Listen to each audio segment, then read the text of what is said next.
میرے محترم، مومن کی زندگی میں جن چیزوں کا پایا جانا اللہ رب العالمین کی بارگاہ میں بڑا محبوب ہے۔ رب کریم جن چیزوں کو اپنے بندے مومن میں دیکھنا چاہتا ہے، اپنے بندے مومن میں دیکھنا پسند فرماتا ہے، ان میں سے ایک چیز دل کی نرمی ہے، طبیعتوں کا ٹھنڈا رہنا، لب و لہجے کے اندر خوبصورتی اور اخلاق کا پیدا ہونا ہے۔ اللہ رب العالمین ہم سے یہ امید کرتا ہے، ایکسپیکٹ کرتا ہے کہ میرا بندہ جو ہے نرمی والا ہو، اس لیے کہ میرے اور آپ کے آقا و مولا جناب محمد الرسول اللہ صلی اللہ علیہ وسلم نے بیان فرمایا کہ اللہ نرمی کرنے والا ہے، اللہ اپنے بندوں پہ نرمی کرتا ہے اور نرمی کرنے والوں کو پسند فرماتا ہے۔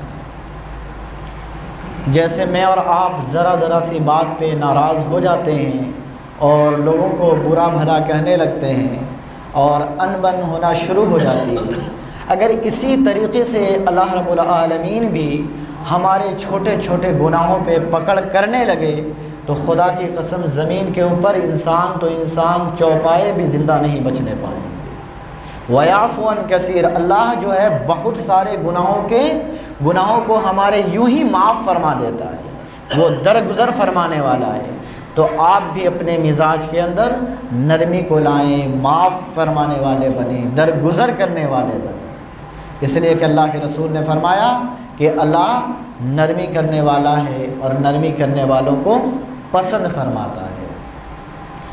آج کے اس دور میں جس کلچر کو فروغ دیا جا رہا ہے کہ جس کی لاٹھی اس کی بھینس، یعنی لوگ کہتے ہیں کہ جو بندہ دل کا سخت ہوتا ہے، مزاج کا سخت ہوتا ہے، وہ اپنا کام آسانی سے کروا لیتا ہے۔ یہی تو کلچر ہے کہ لوگ کہتے ہیں کہ جو اپنے مزاج میں سخت ہوتا ہے، اپنے دل کا سخت ہوتا ہے، وہ اپنا کام آسانی سے کروا لیتا ہے۔ لیکن میرے بھائی، یہ صحیح ہے کہ وہ اپنا کام صحیح سے کروا لیتا ہے، لیکن دین کا تقاضا یہ نہیں ہے، دین آپ سے یہ نہیں چاہتا ہے، دین کی منشا یہ نہیں ہے۔ دین بلکہ چاہتا ہے کہ آپ کے اندر نرمی پیدا ہو، گداز پیدا ہو، سوز ہو، لوگوں کے آپ دکھ کو سمجھیں، لوگوں کی مصیبتوں کو آپ سمجھیں۔ علامہ اقبال نے کہا تھا، درد دل کے واسطے پیدا کیا انسان کو، ورنہ عبادت کے لیے کافی تھے فرشتے۔ ہمیں تو اگر عبادت کے لیے پیدا ہی کیا جاتا صرف، تو فرشتے تو کوئی رکوع میں ہے تو رکوع میں ہے، کوئی سجود میں ہے تو سجود میں ہے، کوئی قیام میں ہے تو قیام میں ہے، وہ تو ہمہ وقت اللہ کی حمد و ثنا میں لگے ہوئے ہیں۔ لیکن انسان کے اوپر بہت ساری ذمہ داری بھی دی گئی ہے، اس کے اندر نفس بھی رکھا گیا ہے، اس کو اس کے پڑوسیوں کا بھی حق ادا کرنا ہے، اپنے ہمسائے کا بھی خیال کرنا ہے، اسے یہ دیکھتے ہوئے چلنا ہے کہیں ہم سے کسی کا دل تو نہیں ٹوٹ رہا ہے۔ تو اپنے اندر نرمی لانے والے بنے، اور اس لیے کہ اللہ نرمی کرنے والوں کو پسند فرماتا ہے۔ اگر آپ نرمی کریں گے تو اللہ آپ سے محبت فرمائے گا۔ بلکہ ایک صحابی تھے، وہ اپنے غلام کو مار رہے تھے کسی کام کی بنیاد پر، اچانک سے میرے حضور کا وہاں سے گزر ہوا تو میرے حضور نے فرمایا، یہ تم کیا کر رہے ہو، یہ تم کیا کر رہے ہو؟ کہا کہ یا رسول اللہ صلی اللہ علیہ وسلم، یہ برابر غلطیاں کرتا رہتا ہے، میں اس کو برابر سمجھاتا ہوں لیکن یہ مانتا نہیں ہے، کتنا معاف فرماؤں اسے؟ جب انہوں نے یہ جملہ کہا کہ کتنا معاف فرماؤں، تو میرے حضور نے کتنا خوبصورت جملہ استعمال فرمایا، ذرا قربان جائیے، میرے حضور نے کتنا خوبصورت جملہ استعمال فرمایا۔ انہوں نے کہا کہ یا رسول اللہ، میں انہیں کتنا معاف فرماؤں؟ تو میرے حضور نے فرمایا کہ اتنا معاف فرماؤ جتنا تمہیں تمہارا رب معاف فرماتا ہے، اتنا معاف فرماؤ جتنا تمہیں تمہارا رب معاف فرماتا ہے۔ وہ فرماتے ہیں کہ پھر میرے دل کی دنیا بدل گئی، میری کائنات سنور گئی۔ تو میرے بھائی، ہم اتنا تو معاف فرمانے والے بن نہیں سکتے، اللہ تو اپنے بندوں سے 70 ماؤں سے بھی زیادہ پیار فرمانے والا ہے۔ اگر آپ چاہتے ہیں کہ اللہ مجھ سے محبت کر لے، اللہ سے پیار ہو جائے، اللہ سے لو لگ جائے، تو آپ پھر نرمی کرنے والے بنیں، تو انشاءاللہ اللہ آپ سے محبت فرمائے گا، اللہ آپ سے کو پسند فرمائے گا۔ میرے بھائی، دنیا میں کیا ہوتا ہے، دنیا میں اگر آپ کو کسی سے محبت ہوتی ہے، بڑی منتیں کرنی پڑتی ہے، سماجتیں ہوتی ہے، بہت عجیب عجیب قسم کی کیفیت انسان کے اندر پیدا ہوتی ہے، لیکن میں اور آپ یہ بھی چاہتے ہیں کہ وہ مجھے یاد نہیں کرتا تو میں کیوں یاد کروں۔ آج معاملہ یہی ہے، آج تو دیکھیں نا خط کا زمانہ نہیں ہے، آج سب کے پاس سیل فون ہے، آج میسج کرنے کی بھی فرصت نہیں کسی کو کہ اپنے جو رشتہ دار ناراض بیٹھے ہیں ان کو میسج کر دیں۔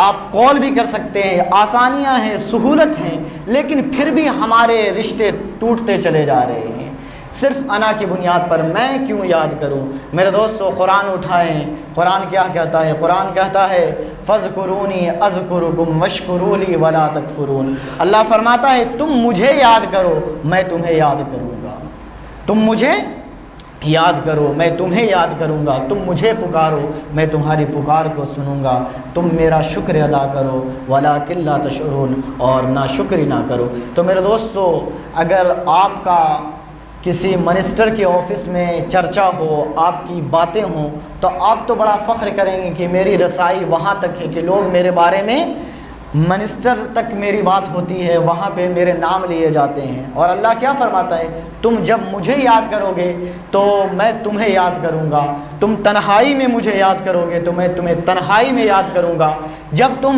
مجلس لگا کر میرا ذکر کرو گے تو میں اس مجلس سے بڑھ کر یعنی فرشتوں کی مجلس میں تمہارا ذکر عام کروں گا۔ تو میرے دوستوں میں اور آپ اللہ کا ذکر کرنے والے بنیں، اللہ سے محبت کرنے والے بنیں، اور اپنے مزاج کے اندر نرمی کو لانے والے بنیں۔ میرے دوستو آج ہمارے دل اتنے سخت ہو گئے ہیں کہ پتھر سے بھی مثال دی جائے تو وہ کم پڑ جائے۔ میرے دوستو ایک حدیث ہے، اس کو حضرت ابو ہریرہ رضی اللہ تعالیٰ عنہ روایت کرتے ہیں۔ وہ فرماتے ہیں کہ ایک دیہاتی آیا اور مسجد میں کھڑا ہو کر پیشاب کرنے لگا۔ صحابی کو غصہ آیا کہ پتہ نہیں اس کو یہ مسجد کا کیا آداب ہے، مسجد میں کھڑا ہو کے، مسجد نبوی میں کھڑا ہو کے پیشاب کر رہا ہے۔